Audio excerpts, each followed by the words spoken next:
এবার metal presents কৃষি সংবাদ সুজলা সুফলা।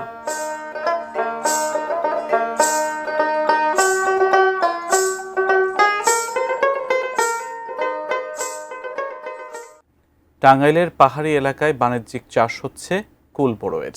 লাভজনক হওয়ায় তরুণ উদ্যোক্তারাও ঝুঁকছেন এ পেশায়। কেউ কেউ কুলের সাথে সাথী ফসলও আবাদ করছেন।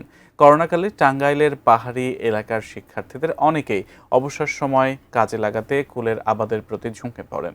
সেই থেকে তাদের আর পেছনে ফিরে তাকাতে হয়নি। আবহাওয়া ভালো থাকায় সখীপুর, ঘাটাইল, মির্জাপুর ও মধুপুরের বিস্তীর্ণ অঞ্চলে এবার কুলের ফলন ভালো হয়েছে।